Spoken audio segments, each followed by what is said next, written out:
Antes de abordarmos o nosso assunto, vamos fazer uma oração. Pai do céu, sentimos que alguma coisa acontece sem que consigamos entender bem o que é. Sentimos que é uma batalha cósmica no universo. Sentimos forças oprimindo nosso coração e espírito. Sentimos essas forças do mal afetando nossos filhos. E ao vermos isso, não sabemos ao certo porque essas coisas acontecem, coisas ruins com pessoas boas.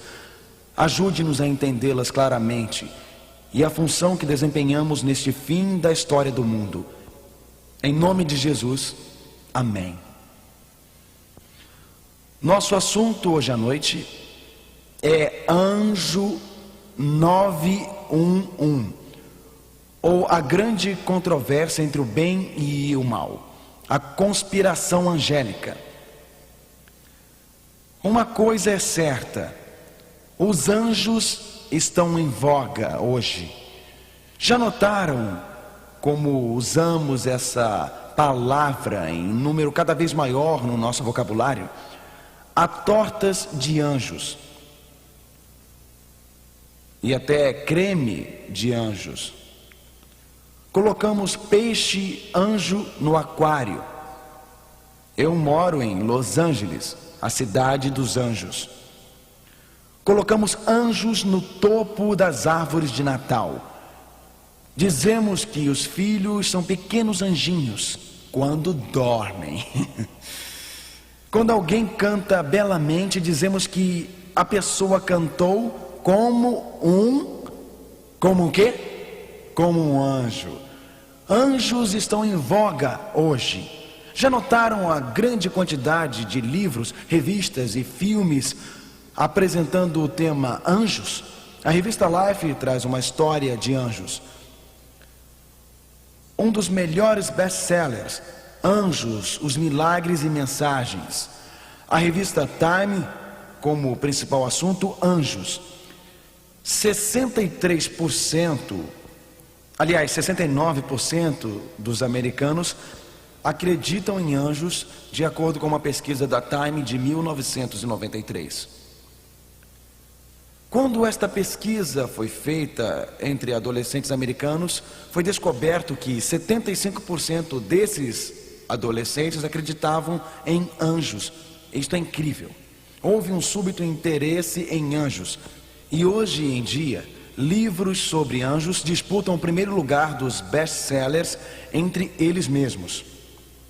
Por exemplo, o livro chamado O Livro dos Anjos vendeu recentemente 700 mil cópias.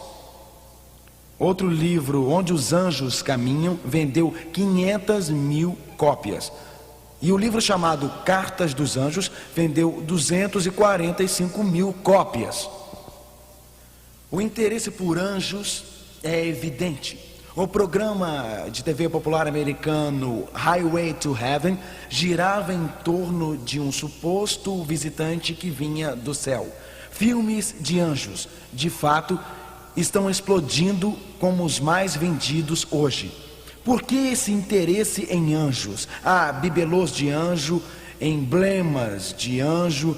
Parece que em toda a América, nos Estados Unidos, no Canadá, todo o continente fala sobre anjos. Esse interesse em anjos não é limitado à América do Norte. Se você também olhar na América Latina, há também grande interesse no assunto. Vá à Europa e verá pessoas com esse interesse. Parece que fomos apanhados numa rede pelo sobrenatural. Apanhados numa rede por algo muito além do que os olhos podem ver. Bonecos de anjos têm se tornado popular. Anjos com imã para colocar na geladeira. Mas isso nos leva a uma pergunta: o que a Bíblia ensina sobre anjos?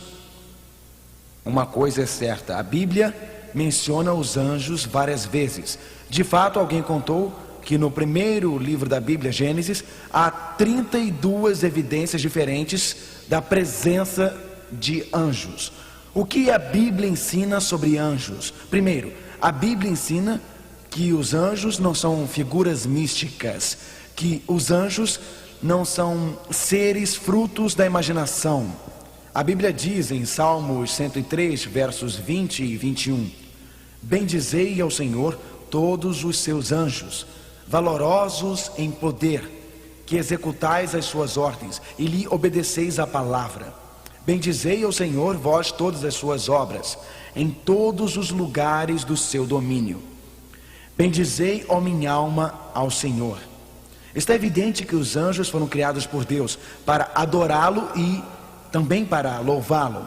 Foram criados por Deus para terem alegria e felicidade nesta adoração. São seres de beleza fulgurante, excelência em beleza, seres que envolvem o seu trono, seres de brilho, glória e adoração.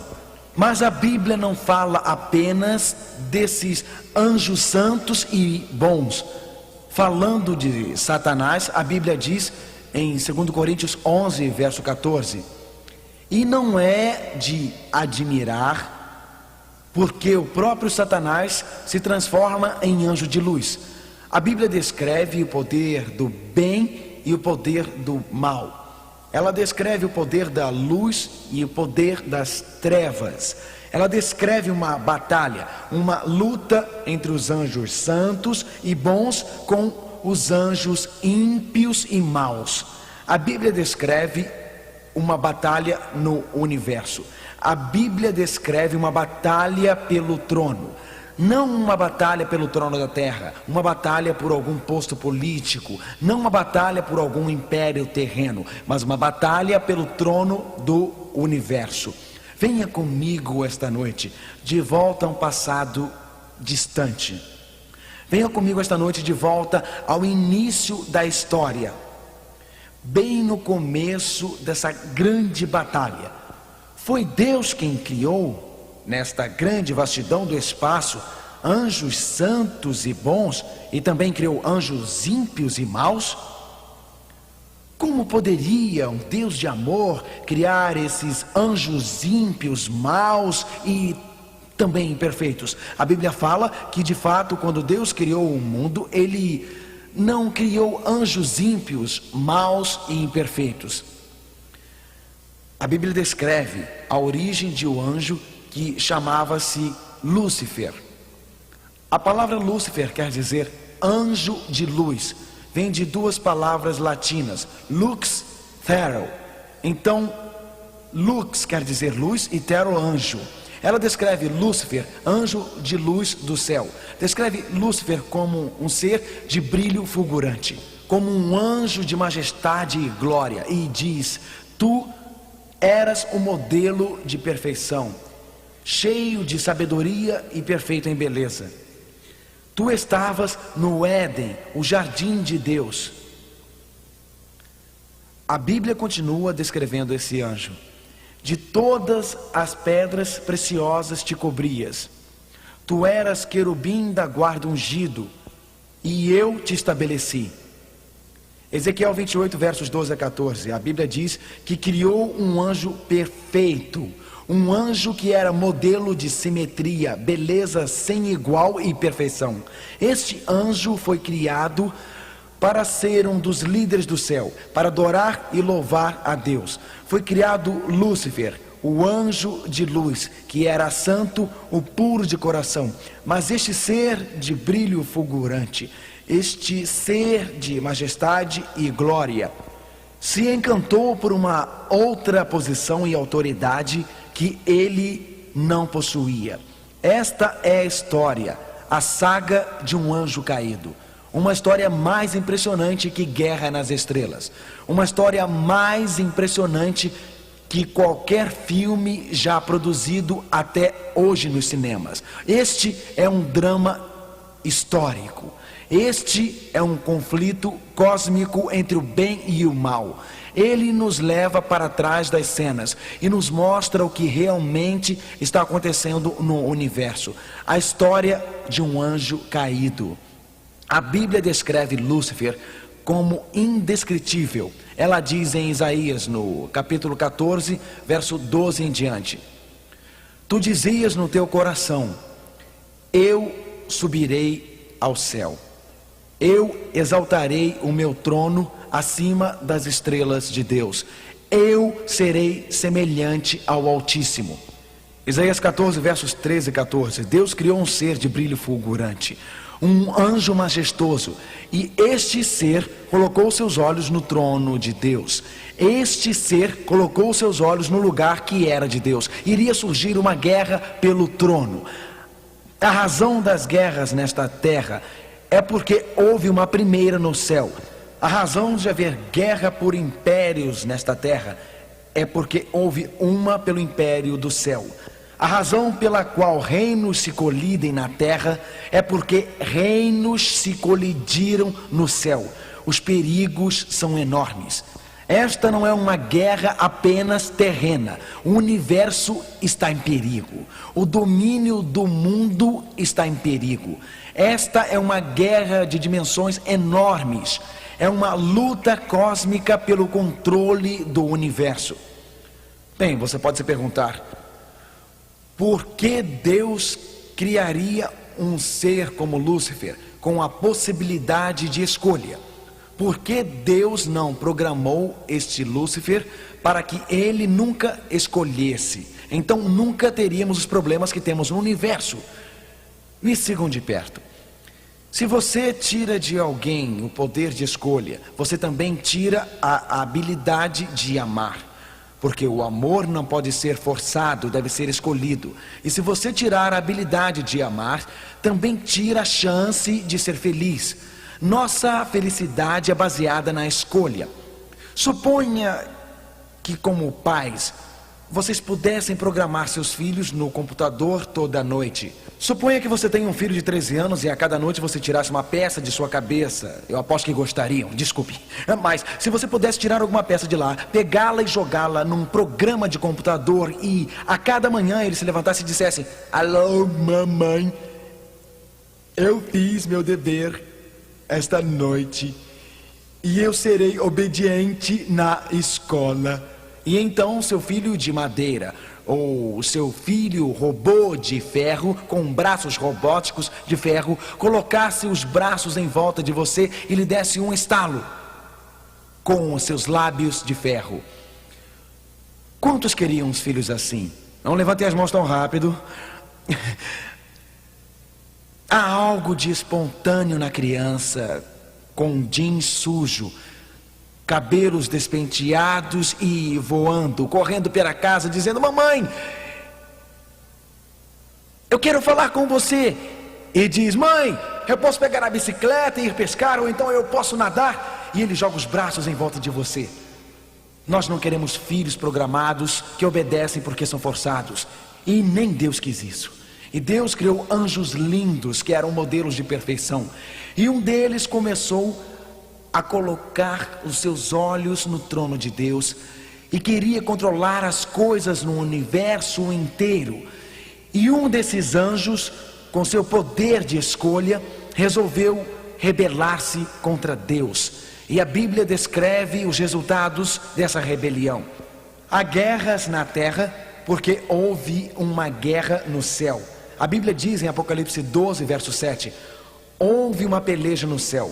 Miguel e seus anjos lutaram contra o dragão, e o dragão e seus anjos também lutaram. Houve uma batalha no céu, um conflito no céu. Uma linha foi traçada no céu, e aqueles anjos que lá estavam com Lúcifer acreditaram que ele os livraria.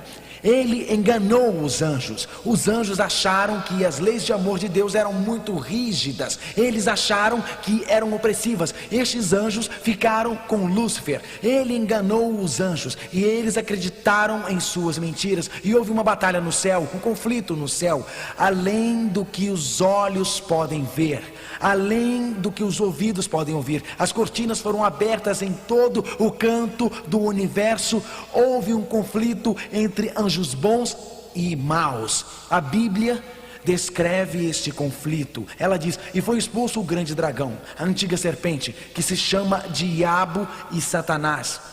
Satanás é mencionado como serpente porque ele engana, e como dragão porque ele destrói. Ele engana para destruir. Ele foi muito astuto. ele enganou 1/3 dos anjos celestes. A Bíblia diz que 1/3 dos anjos celestes foi expulso. Não pense você que é forte o suficiente para lutar contra o diabo, pois a Bíblia diz: e foi expulso o grande dragão, a antiga serpente que chama diabo e Satanás, o sedutor de todo o mundo. Sim, foi atirado para a terra e com ele os seus anjos. Neste conflito além das estrelas, neste drama histórico, neste conflito cósmico, Jesus, o poderoso Cristo e seus anjos expulsaram Satanás do céu. As boas novas são: cada vez que Jesus encontra Satanás, Jesus vence e o diabo perde. As boas novas são que o poderoso Cristo expulsou Satanás do céu. E quando houver uma luta em sua vida, quando houver conflitos em sua vida, e quando houver provas em sua vida, e você sentir o poder do mal em sua vida, o Cristo que expulsou Satanás do céu, o Cristo pode trazer sua luz para brilhar no seu coração sofrido. Ele pode trazer vitória ao seu coração. Se você tem rancor, amargura ou uma perda, o vitorioso Cristo pode habilitar você também a experimentar vitória em sua vida, da forma como ele venceu lá no céu. Mas como a terra se envolveu neste conflito cósmico entre o bem e o mal, como o nosso planeta se envolveu nesse conflito, a Bíblia diz: eu via Satanás como um relâmpago. Jesus disse: caindo do céu. Lucas 10, verso 18. Sabem, algumas pessoas veem Satanás ou Lúcifer como um ser de chifres, com roupas vermelhas e com um rabo comprido e um garfo enorme e soltando fogo pelo nariz. Então, vocês já viram essa caricatura, já viram esses desenhos com figuras de Satanás, mas a verdade, ao contrário da ficção, Satanás não se originou de um ponto quente no centro da terra, de algum desenho de revista segurando um garfo e soltando fogo. Satanás foi uma vez um lindo ser de beleza fulgurante que, por causa de seu orgulho, tentou roubar o trono de Deus. Então, Satanás finalmente foi expulso do céu. A Bíblia diz: vi Satanás como um relâmpago ser expulso do céu. Satanás, o destruidor, Satanás, o enganador, expulso do céu para um planeta chamado Terra. E na Bíblia, no livro de Apocalipse, nos dado esse aviso, e o aviso ecoa através do universo aos habitantes da terra. Apocalipse diz: por isso festejai, ó céus, e vós os que neles habitais. Ai da terra e do mar. E a mensagem continua, Apocalipse 12, verso 12: pois o diabo desceu até vós, cheio de grande cólera, sabendo que pouco tempo lhe resta. O diabo foi expulso do céu. O diabo foi jogado na terra, muito além das estrelas, no centro do universo. Uma rebelião aconteceu e Satanás foi expulso do céu. Satanás foi jogado aqui na terra. Mas isso nos leva a uma pergunta sobre esse planeta. Deus criou a terra como um lugar de despejo para Satanás. Quando Deus teve um problema no céu com Satanás, esse anjo que se tornou mau, esse anjo justo que se rebelou contra Deus, será que Deus apenas disse: eu quero me livrar de Satanás, vou criar a terra para despejá-lo e então me livrar dele, vou criar a terra para me livrar de Satanás? Foi propósito de Deus agir assim para resolver um problema que ele teve? E será que a terra foi criada para resolver esse problema? O que é que a Bíblia diz? Quando voltamos ao livro de Gênesis, nós vemos que não há nada de verdade na ideia que Deus criou a terra para se livrar de Satanás. Na verdade, a Bíblia diz que quando a terra foi formada pelas próprias mãos do Criador, era perfeita. O ar era puro, a água cristalina e pura. Árvores de frutos embelezavam a paisagem. E a Bíblia diz Gênesis 1, verso 28, que Adão e Eva dominariam os peixes do mar, as aves do céu e todo animal que rasteja pela terra. Foi dado a Adão o domínio. Ele era o príncipe do planeta. Adão fazia parte da linhagem real do céu. Então, Deus, de forma alguma, criou a terra como lugar de despejo para Satanás. De maneira alguma. Mas Satanás chegou batendo a porta do planeta Terra. Ele foi ao jardim como um grande enganador. Por que Deus não programou a mente de Adão e Eva contra o enganador? Por que Deus permitiu que Satanás viesse para a terra tentar Adão e Eva?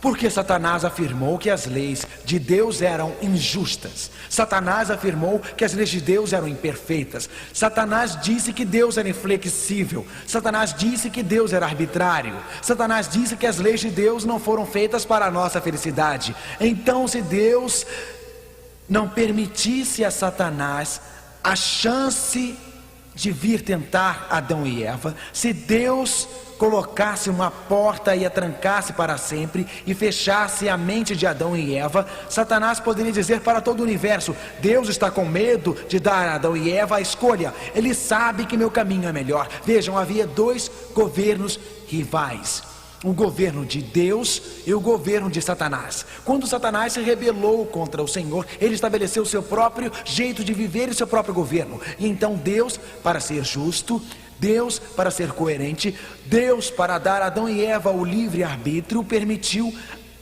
a Satanás entrar no jardim. E Satanás disse a eles com muita esperteza: é assim que Deus disse: não comereis de toda árvore do jardim?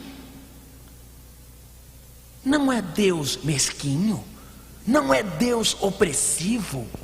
Deus não quer por acaso acabar com a sua felicidade?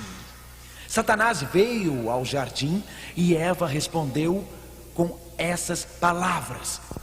Ela disse: nós podemos comer as frutas desse jardim. Em outras palavras, Deus é bom e tem nos dado abundância de tudo. Deus tem nos dado alegria e felicidade. Nós podemos comer das árvores. E ela continua: mas a fruta da árvore que está no meio do jardim, Deus disse que não comerás, nem a tocarás, porque morrerás. Vejam, seria uma escolha simples, uma árvore no centro do jardim. A escolha não foi assim tão dura, a escolha não foi tão difícil. Deus disse: vocês podem comer de todas as árvores, livremente de todas elas. Mas Deus disse: não comam da árvore do meio do jardim. Esta é minha. Esse foi um teste de lealdade, um teste de obediência, um teste de fidelidade. E Adão e Eva ouviram a voz do enganador. Eles ouviram a voz de Satanás. Homens e mulheres através dos séculos têm ouvido a voz do enganador. O que a Bíblia faz é restringir. Ele diz: se você der a sua vida a Cristo, Ele vai limitá-lo, Ele limitará a sua liberdade. Se você seguir Jesus, Ele limitará a sua alegria. Esta é a voz do mal. A voz de Lúcifer fala ainda hoje com muitas mulheres, como falou há tempos atrás. Eva, num estado de euforia, ouviu a voz da serpente, Satanás. Satanás disse em Gênesis 3:5: porque Deus sabe que no dia que dele comerdes, se vos abrirão os olhos, e como Deus sereis conhecedores do bem e do mal. Lúcifer queria ser Deus no céu, queria se apossar do trono de Deus, queria fazer a lei em vez de obedecê-la. Ele queria comandar os outros em vez de ser comandado. Os anjos bons e santos tinham prazer em obedecer a Deus. Lúcifer disse a Eva: você pode fazer as suas leis, não obedeça a Deus. Faça seus próprios planos, não precisa seguir a Deus. Faça o que você quiser. Se você quer comer dessa árvore, vá e então coma. Então Eva foi e comeu da árvore. De repente, ela sentiu algo estranho acontecendo com ela. Pela primeira vez ela sentiu vergonha. Pela primeira vez ela sentiu culpa. Pela primeira vez ela sentiu medo, porque o diabo é um enganador. O pecado não traz alegria, ele só traz culpa, ele só traz vergonha, ele só traz medo. Quando Adão e Eva comeram da fruta, a alegria foi se acabando completamente. Jesus chama Satanás de pai da mentira. João 8, verso 44 diz: Satanás é um mentiroso, é o pai da mentira. Ele mentiu para Adão e Eva e mente para homens e mulheres ainda hoje. O pecado os levou para fora do jardim. A Bíblia diz, leiam comigo por favor: não sabeis que daquele a quem vos ofereceis como servos para a obediência, desse mesmo a quem obedeceis, sois servos. Continuem por favor. Seja do pecado para a morte ou da obediência para a justiça. Romanos 6, 16. Antes de Adão e Eva pecarem, eles eram príncipe e princesa. Deus deu a eles o domínio sobre a terra. Mas quando pecaram, se tornaram escravos. Escravos de um outro mestre, escravos de um outro líder. Tornaram-se escravos do pecado. E os terríveis resultados daquele pecado foram manifestados em seus filhos, nos filhos dos filhos e nos filhos desses filhos. Adão e Eva deixaram o jardim, cheios de vergonha, cheios de tristeza, cheios de senso de culpa. Tornaram-se participantes do drama cósmico entre o bem e o mal. A morte então chegou à terra. Separação de Deus significa a separação da fonte da vida, e a morte impera. Quando Adão e Eva pecaram, a semente da morte chegou a eles. A separação de Deus significa a separação da fonte da alegria, e a tristeza então impera. Significa a separação da fonte da saúde. A doença então impera. Adão e Eva estavam agora num planeta em rebelião contra Deus. E quais foram os resultados e os efeitos dessa queda? A alegria, a felicidade e o prazer foram substituídos pela tristeza, lágrimas e desapontamentos. Um maravilhoso mundo que Deus tinha criado totalmente santo estava agora num problema sério e profundo. Esse planeta estava em rebelião. Alguma vez você já olhou as estrelas à noite e abaixo dessas estrelas clamou do fundo do coração: por que, Deus? Por que os inocentes têm que sofrer? Se você é tão bom, Deus, por que o mundo é tão mau? Deus, se és tão bom, por que terroristas chegam e explodem prédios e cidades em Oklahoma? Por que pessoas inocentes sofrem? Por que as pessoas têm tantas angústias e sofrimentos? As câmeras mostravam a devastação em toda a cidade. Por que o atentado em Oklahoma? Por que o atentado ao Trade Center Twin Tower? O atentado ao Twin Center em Nova York? Por que o sangue? Por que o sofrimento? A razão de ter terroristas na Terra é porque um terrorista sequestrou o planeta Terra. E a partir daí, este mestre do terrorismo, o destruidor de tudo, trouxe o mal. A razão de ter tristezas na Terra é porque este é um planeta de rebelião. A razão de ter mortes é porque este é um planeta separado da fonte da vida. A razão de nós chorarmos é porque Deus está chorando quando olha o sofrimento e as tristezas da terra. Este é um planeta separado de Deus. Este é um planeta em rebelião contra Deus. Este é um planeta de dores e sofrimento. Não porque apenas Adão e Eva pecaram seguindo Satanás, mas porque cada um de nós seguiu os mesmos passos. Porque a Bíblia diz: todos pecaram e destituídos foram da glória de Deus. É isso que diz a Bíblia. Este planeta é um planeta que sofre os efeitos do pecado. Há fome porque uns têm e outros não têm. Há ganância, há perdas e há em nosso mundo orgulho e satisfação própria. Tudo à nossa volta nós vemos o efeito da queda. Vemos na fome, nas dores, nos sofrimentos, vemos na morte, vemos nas mudanças climáticas, onde as forças destrutivas na natureza destroem tudo em volta. Nós vemos os efeitos da queda. Este de fato é nosso planeta, apanhado no meio de um conflito entre o bem e o mal. Este é o planeta apanhado no meio de uma luta entre Cristo e Satanás. Há forças angélicas no ar? Sim, há. Anjos santos e justos, anjos ímpios e maus. Um conflito cósmico, uma luta. É o nosso planeta no meio disso tudo. Você pode então se perguntar: o que Deus poderia fazer quando Adão e Eva pecaram? Ele simplesmente se afastaria e deixaria este planeta em rebelião? Falaria Deus simplesmente: eu não avisei? Avisei para não pegarem da fruta, mas vocês pegaram e eu jogarei pelo espaço através do universo? Vou deixá-los a sós? Vou deixar os habitantes da terra destruírem-se uns aos outros? Vou mostrar a vocês os efeitos do pecado perante o universo? Deus poderia ter sido justo e feito isso, mas seu amor não permitiria fazer isso. Sabe, se você olhar em volta desse planeta, vai ver que ele não é responsável pelo mal. Um dia os discípulos de Jesus se aproximaram e então perguntaram a ele: se Deus é tão bom, por que este mundo é tão mau? E Jesus contou-lhes a história do semeador que saiu para semear. E Jesus contou que ele semeou apenas boas sementes no campo. E então Jesus continuou dizendo que foi espalhado dor, tristeza, desapontamento por todo o campo. E então, vamos ler juntos Mateus 13, versos 27 e 28. Vejam que palavras maravilhosas. Vamos ler, por favor. Senhor, não semeastes boa semente no teu campo? De onde vem, pois, o joio?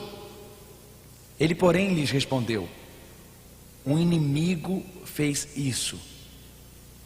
Jesus é o dono que semeou boas sementes no campo. Ele criou um planeta perfeito: ar puro, água pura, frutas deliciosas, com seres que amariam e o serviriam sem medo, ansiedade ou culpa. Mas o mundo se transformou em loucura, pecado e doenças. E Adão e Eva e os filhos dos seus filhos, vindo até nossa geração, pecaram. E o que nós vemos acontecendo na terra é o resultado do mal. Deus não é responsável por isso. A culpa é do inimigo, a culpa é da força do mal, a culpa é de Lúcifer, porque nosso de fato é esse planeta em rebelião. Sabe, os discípulos de Jesus vieram a ele e Jesus tinha feito um milagre, e esse milagre foi feito no sábado. E os judeus ficaram com raiva por Jesus ter feito um milagre no dia do sábado. E em Lucas 13, verso 16, Jesus disse: por que motivo não se devia livrar a filha de Abraão desse cativeiro? Pense nisso. Por 18 anos, em dia de sábado, Jesus falou de loucura como resultado da queda, o resultado da separação de Deus, o resultado da atividade satânica e demoníaca. O termo doença foi a primeira coisa a existir no laboratório do inferno. E então todas as doenças, pecado, sofrimento, dor, tristeza, lágrimas, desapontamentos e morte, tudo tem suas origens na queda de Lúcifer e na queda desse planeta também. Mas o que Deus faria? Sumiria com a terra no espaço? Nos deixaria nos destruindo? Claro que não. Deus não destruiria esse planeta rebelde. Deus tinha um plano. Jeremias 31, verso 3 nos fala sobre nosso Deus. Ele diz: com amor eterno eu te amei, por isso com benignidade te atraí. Havia uma sombra escura em volta da terra. O castigo da morte pairava sobre a terra, porque o salário do pecado e da separação de Deus é a morte. A consequência lógica de estar separado da fonte da vida, Deus, é a morte. Mas Deus disse: eu tenho um plano. Com amor te buscarei. Com amor os chamarei para mim. E então Deus estendeu a sua mão à terra. O que Deus faria? Qual era o seu plano? Lá no livro de Gênesis, Jesus olhou para Satanás e disse: enganador da mulher, Satanás, porém inimizade entre ti e a mulher, entre a tua descendência e o teu descendente. A promessa do Messias foi dada lá mesmo em Gênesis 3. Quando Adão e Eva pecaram, Deus disse: não acabarei com esse planeta, nem o jogarei no espaço. Não destruirei o planeta Terra, mas prometerei que um Salvador virá. Jesus, a sua graça é sempre maior do que o nosso pecado. O que Jesus provê é sempre maior do que as perdas. E quando Adão e Eva pecaram, Deus teve um plano. Através dos anos, o Messias viria. Ele nasceria do ventre de uma mulher, um Salvador. Adão e Eva pecaram. A terra foi sentenciada à pena de morte, mas Cristo mudaria essa situação. Deus mudaria os efeitos do pecado. Cristo daria esperança de uma nova vida. Era o plano de Deus que Adão e Eva vivessem para sempre. Era plano de Deus que Adão e Eva não morressem. Era plano de Deus que experimentassem a vida por completo em toda a eternidade. Mas como pecaram, e a morte pairou como uma nuvem escura e densa sobre a raça humana, a promessa do Messias chegou. E Jesus, o Salvador, vocês não gostam dessa palavra? Jesus é o Salvador. A Bíblia diz que o anjo falou com Maria, que ele viria para salvar o seu povo dos seus pecados. Jesus veio para conhecer as tentações de Satanás. Onde Adão falhou, Jesus teve sucesso. Onde Adão sucumbiu, Jesus resistiu. Porque em toda a sua vida, Jesus conheceu as tentações de Satanás de cabeça erguida. E Jesus conseguiu, Jesus foi vitorioso, e Jesus estendeu a mão ao mundo, como a ovelha que estava perdida. Lembram-se da história que ele contou? Ele disse que suponhamos que um pastor tenha 99 ovelhas, e uma delas está perdida. Das 100 ovelhas, 99 estão seguras, e uma está perdida. O que o pastor fará? Mesmo passando por perigos, ele irá atrás dessa única ovelha até encontrá-la. E Jesus disse assim: 99 estão seguras. É uma figura de linguagem. O que ele quis dizer foi: estes mundos são todos meus.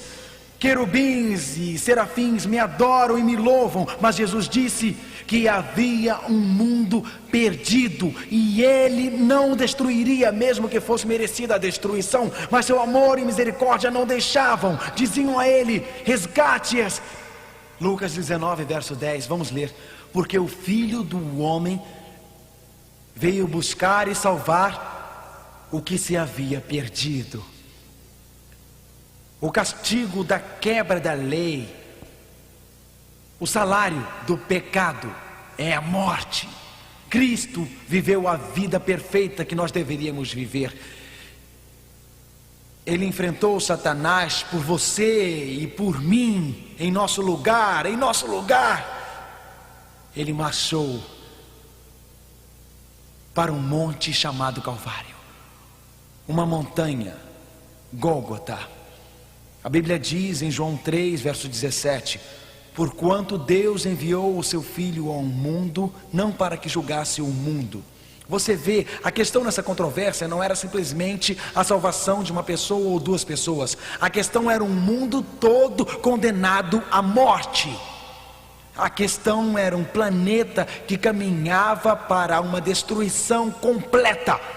E a Bíblia diz: Deus enviou o seu Filho não para que julgasse o mundo, mas para que o mundo fosse salvo por ele. Quando Jesus morreu na cruz, foi para redimir este planeta, foi para salvar este planeta, foi a maior prova de amor do universo. Quando os pregos lhe entravam nas mãos, entravam em suas mãos para mostrar o seu amor, porque ele estava gritando para todo o universo: eu te amo muito para te perder, te amo muito para te deixar perdido, te amo muito.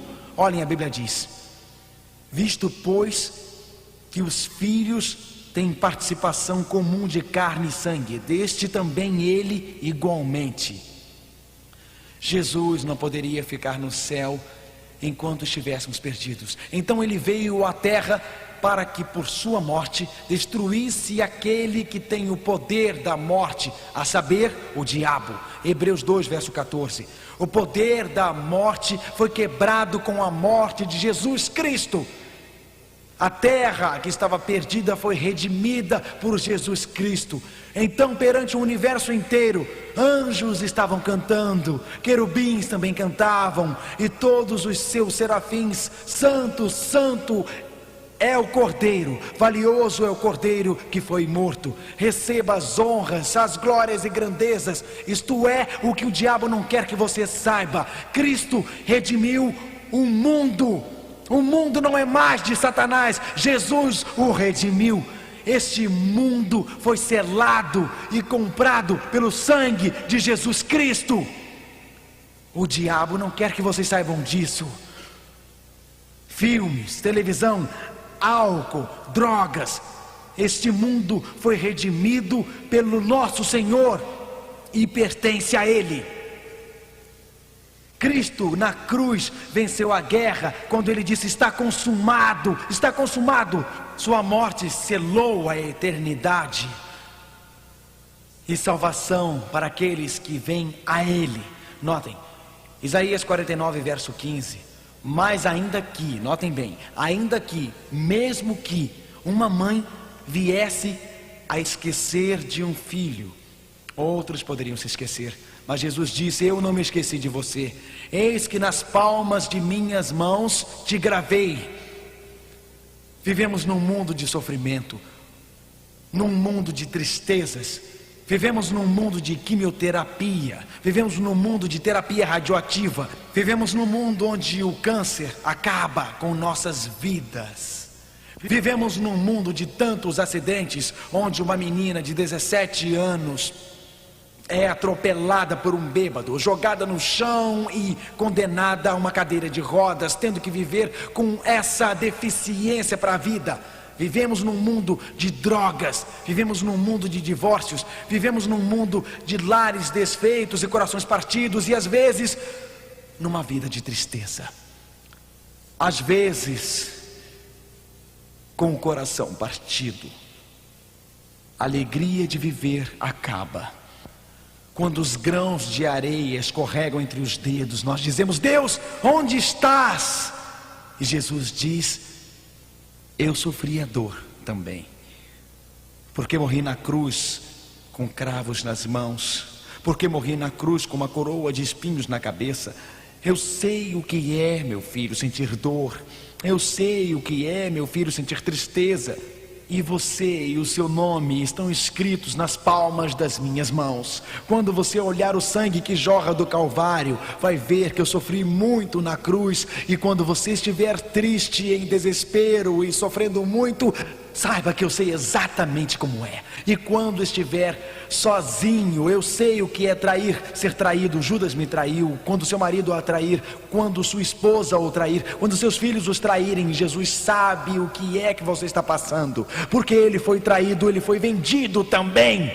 Mas Jesus disse: eu posso operar no seu coração, eu posso encher seu coração de amor, alegria, paz e razão. E Jesus, de onde está, fala àqueles que sofrem emocionalmente, sofrem psicologicamente, sofrem fisicamente. Jesus diz: eu entendo seu sofrimento.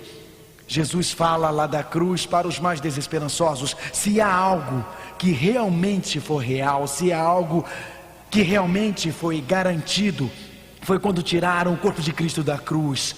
Quando tiraram Jesus da cruz, eles tiraram um corpo quebrado, massacrado, sangrando e cansado, com as lanças o atravessando, com uma coroa de espinhos sobre a cabeça e pregos rasgando suas mãos, e colocaram o corpo límpido e sem vida de Cristo naquele estado lastimável na tumba. Você não voltará mais da morte, você não voltará mais de nenhum lugar, era o que todos diziam. Mas glória a Deus, apesar de ser sexta-feira, uma sexta-feira muito escura, os pássaros pararam de cantar nesse dia, as flores murcharam nesse dia.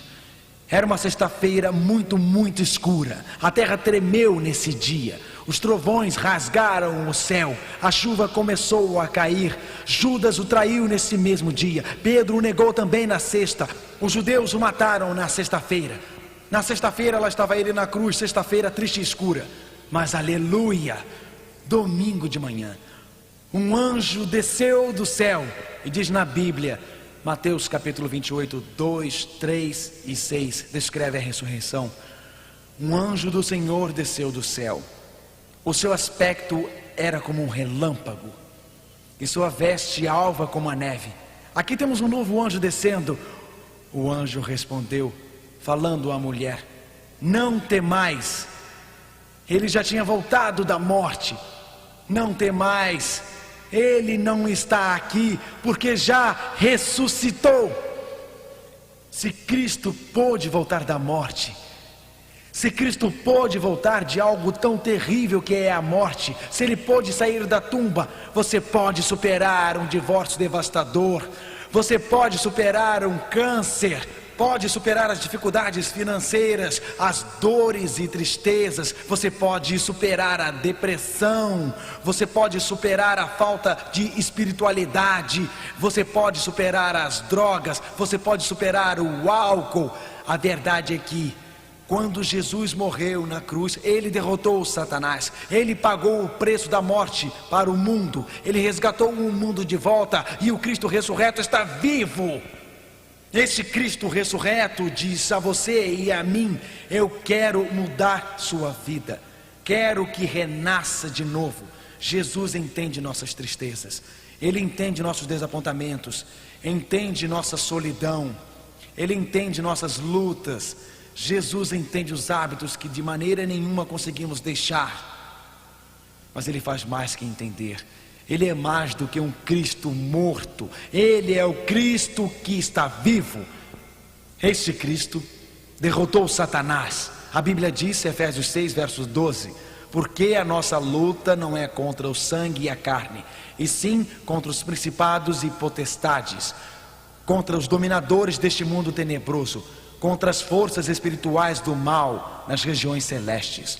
Há uma batalha acontecendo no universo entre o bem e o mal. Essa batalha acontece na sua mente, essa batalha acontece no seu coração. Há uma tendência, você sabe, Senhor, quando você liga a TV, aquelas cenas perdidas na tela onde os olhos se prendem com interesse. Você sabe, Senhora, as indulgências do orgulho, críticas e fofocas. Vocês sabem, tentam vencer o álcool, mas parece ser impossível. Tentam vencer as drogas, mas também é impossível. Tentam vencer a amargura, mas também é impossível. Queremos fazer o bem, mas somos levados para o mal. Nossa luta não é contra o sangue e carne, mas graças a Deus, o cristianismo não é só uma boa ideia. O cristianismo é o Cristo vivo mudando a vida. Claro que o cristianismo é uma boa ideia, mas é muito mais que isso. Não é uma boa ideia, uma filosofia. É uma experiência com Cristo que morreu para redimir este planeta. É uma experiência com o Cristo vivo que muda o nosso coração e transforma nossas vidas.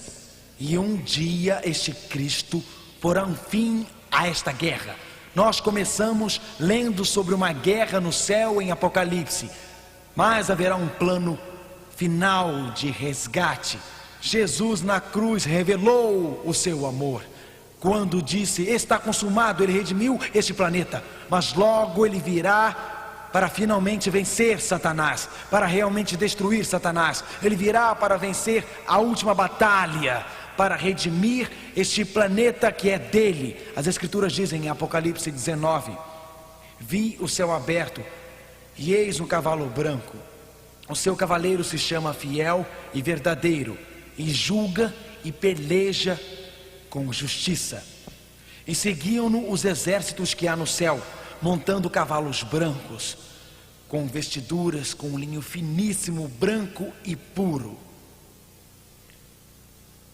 E tem no seu manto e na sua coxa o nome escrito: Rei dos Reis e Senhor dos Senhores. Apocalipse 19, 11, 14 e 16. Houve uma guerra no céu, mas na guerra final, Jesus, com milhões e milhões de anjos, os anjos justos do Senhor, com um brilho fulgurante de glória, em majestade, desceram pelas portas do céu. Satanás está derrotado, a terra é restaurada, o jardim do Éden cobre a terra novamente. Mas sim, haverá outros eventos que antecederão, nós os estudaremos como um período de grande angústia, mas quando Cristo vier pela segunda vez, Ele vem para dar início a uma sequência de eventos que irão finalmente, completamente e totalmente destruir Satanás. E Jesus diz para você e para mim hoje: de qual lado está você? De que lado você está? Nessa guerra final, nesse conflito final, Jesus diz para você hoje: assim como os anjos no céu tiveram que escolher por Cristo ou por Satanás, então hoje à noite, Jesus nos pede que façamos a escolha. Talvez você já tenha feito a escolha. Muitos de vocês me escutam como reais cristãos, mas Jesus convida que façamos a escolha de novo esta noite. No jardim do Éden, Adão e Eva foram levados a fazer a mesma escolha, a favor ou contra Deus. Nos anos 30, um músico de jazz morava em um apartamento na cidade de Chicago. Ele não estava ganhando muito na época, sua esposa estava grávida, e ele recebeu um telegrama de St. Louis. Seu nome era Tommy. O telegrama dizia assim: Tommy, quero que você toque numa banda de jazz aqui em St. Louis. Lhe daremos dinheiro, pagaremos suas contas. Sua esposa estava grávida, quase para dar à luz. Era noite, estava frio e nevava muito em Chicago. E ela dizia: querido, é melhor ir, mas o bebê está para vir, talvez esta noite, eu não sei, talvez não devesse. Eles conversavam: mas precisamos do dinheiro, querido, é melhor ir. Tommy então pegou o trem a caminho de St. Louis, tocou no programa aquela noite, recebeu o dinheiro e quando saiu do palco, recebeu um telegrama que dizia: você acabou de ser pai de um lindo menino, mas sua esposa morreu quando o bebê nasceu. Ele pegou o trem com lágrimas nos seus olhos, sentia-se culpado por deixá-la sozinha à noite. Voltou a Chicago, correu para o hospital e soube que seu filho tinha morrido, aquele precioso bebê. Então Tommy se afundou numa terrível depressão, desânimo, largou a música. Uma semana se foi, 2 semanas se foram, 3 semanas se foram, 4 semanas. Depressivo, desencorajado, um dia sentou ao piano e começou a tocar um pouco. Uma melodia lhe veio à mente, e então ele começou a escrever: precioso Deus, toma minha mão, guia-me e me ajude a levantar das trevas da noite, guia-me no bem. E a batalha entre o bem e o mal, e a batalha entre Cristo e Satanás, não há como escapar, a menos que nossas mãos segurem as dele. Porque lutamos contra carne e sangue, no lugar de lutar contra as forças do mal.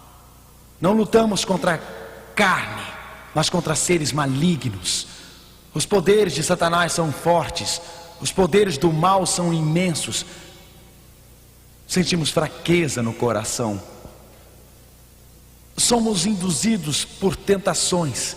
A única solução é, ó precioso Deus, tome minha mão e guia-me e me ajude a levantar. Escute Rolf cantar.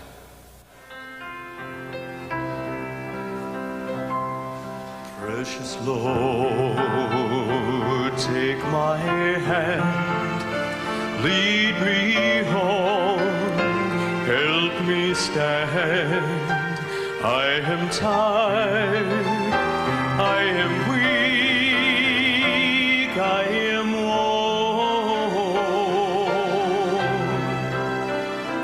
Through the storm,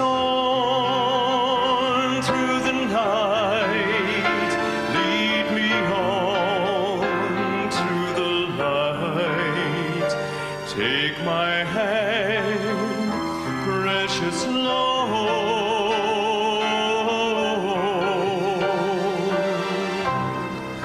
Lead me home.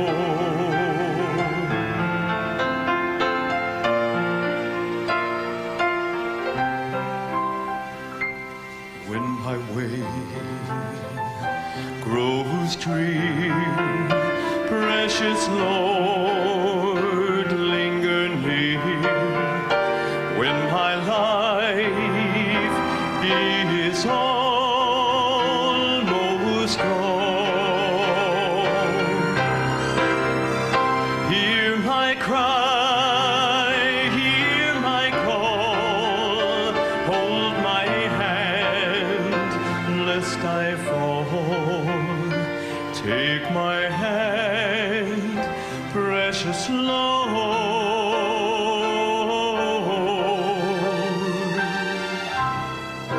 Lead me home,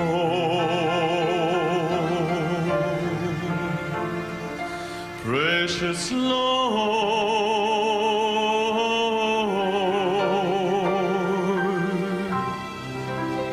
Lead me home.